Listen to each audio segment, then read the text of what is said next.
Para quem não me conhece, sou Nayara, eu sou farmacêutica da Animal Pharma da unidade de Blumenau. E hoje a gente está aqui com um bate-papo e o nosso convidado é o Dr. Fabrício. Tudo bem, Fabrício? Tudo Obrigada bem. pelo aceite do convite. E eu vou deixar que você se apresente, né?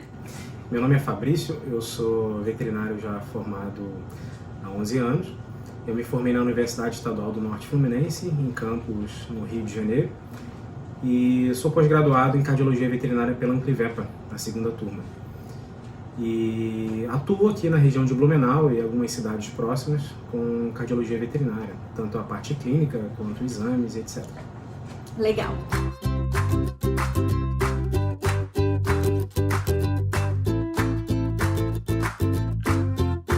Fabrício, se fosse para hoje você quantificar e falar de espécies, você consegue mais ou menos? Eu atendo tantos, são cachorros, são gatos, qual animal que você mais atende, qual a estimativa de idade? Consegue falar um pouquinho pra gente? Eu acho que pela nossa cultura é comum a gente atender mais cães, né? Os gatos são realmente em bem menor número, mas a gente atende gatos também, mas são cães e gatos, né? Geralmente já idosos. Alguns casos mais jovens, por alguma desconfiança de patologias congênitas, que aí realmente os sinais aparecem bem mais cedo, né? Mas geralmente são cães a partir de 8, 9, 10 anos.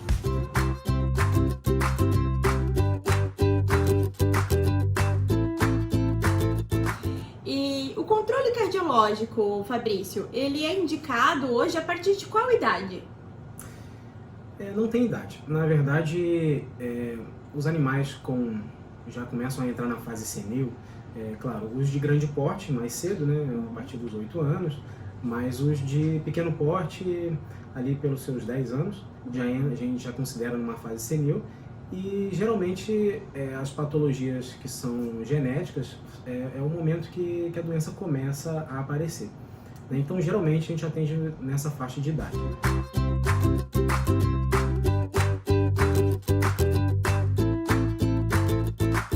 Será que a gente tem algum sinal que eu preciso ficar atento, assim, para daí... o meu cachorro ainda não tem 10 anos, mas ele tá apresentando algum sintoma que eu acho que valeria uma avaliação, por exemplo. Tem alguma coisa assim? Em geral, os cardiologistas são procurados por tosse, engasgos, né?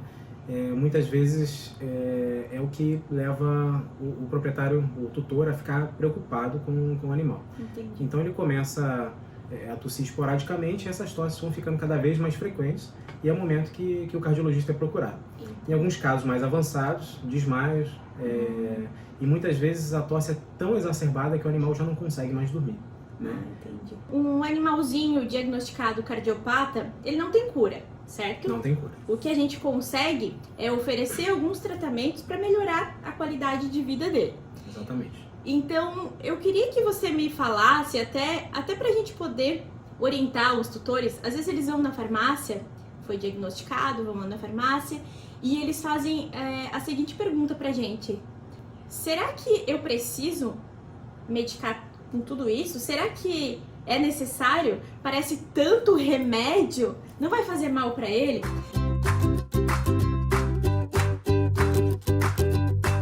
Então eu queria que tu falasse um pouquinho pra gente quais das vantagens e as desvantagens de aquele animalzinho usar de repente 4, 5 medicações, que é o que acontece, e para que ele consiga ter uma qualidade de vida.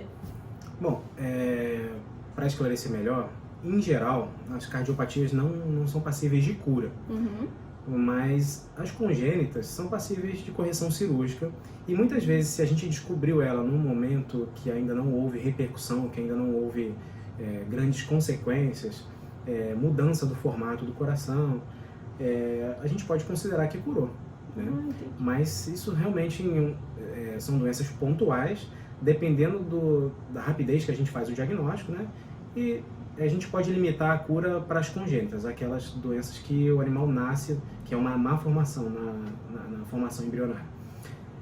Mas as doenças que são genéticas e adquiridas, que a gente percebe quando o animal está mais velhinho, realmente não são passíveis de cura, são doenças crônicas evolutivas. Então a gente precisa realmente usar um combinado de medicações, onde cada medicação tem a sua função, e essas funções, uma vez corrigidas pela medicação, a gente consegue dar uma melhor qualidade de vida para o animal e fazer com que o coração, mesmo em meio à doença, avançada, consiga trabalhar de uma forma mais adequada possível. Entendi. Então, por isso a importância de manter certinho as medicações. A gente pode usar um linguajar para que ele não descompense? Exatamente. Eu tenho pacientes que tomam 2 medicações, né, fazem uso de 2 fármacos. Eu tenho pacientes que fazem uso de 10 fármacos. Então, assim, uma mesma doença, às vezes a gente pensa, a doença cardíaca é tudo a mesma coisa. Não. Elas têm uma diversidade de doenças cardíacas, e mesmo uma mesma doença, em cada animal ela evolui de uma forma. E cada animal requer um tipo de tratamento diferente, embora tenha a mesma doença. Entendi.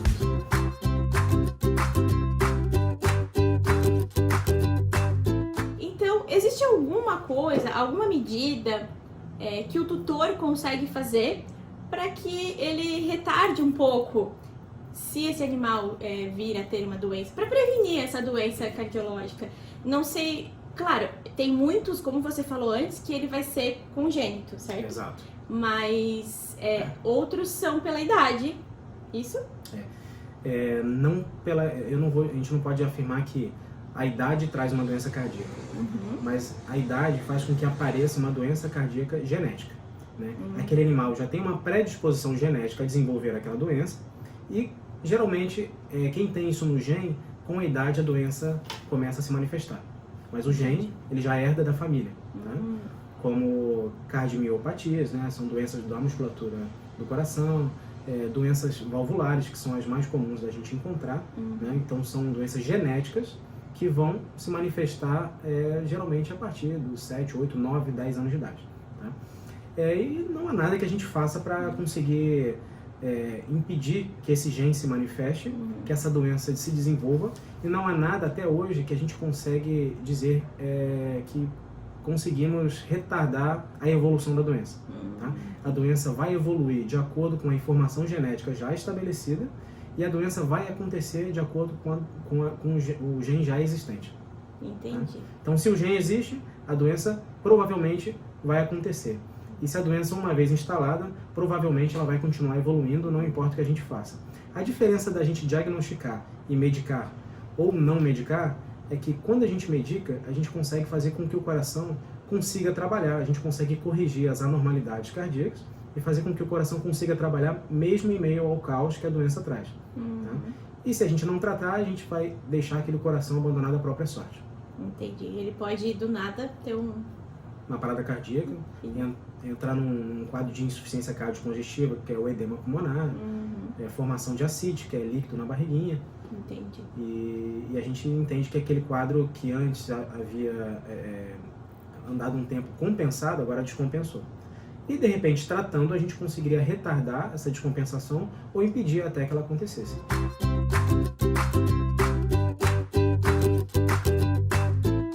O que te motivou a optar pelas prescrições manipuladas, ao invés de seguir aquele padrãozinho que muitas vezes a gente já aprende na faculdade, né? As universidades já sempre tem aquele padrão de prescrição. Então, eu queria que tu me contasse um pouco o que te motiva, de repente, enfim, por que tu trabalha dessa maneira?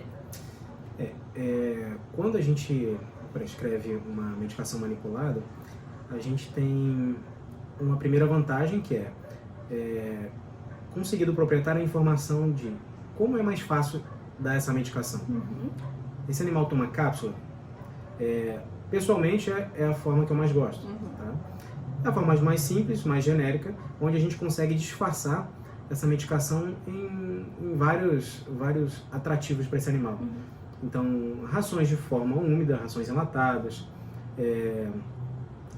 na própria alimentação do animal, muitas vezes até forçado, mas a gente tenta não fazer dessa forma, porque tem que ser agradável para o animal, até porque é uma medicação de uso contínuo. Tá? Então, assim, muitas vezes o animal não vai comer essa cápsula, o proprietário já disse que vai precisar disfarçar de alguma forma, que não adianta, que ele acha no meio do alimento, acha no meio do atrativo, então a gente já opta pelo biscoitinho.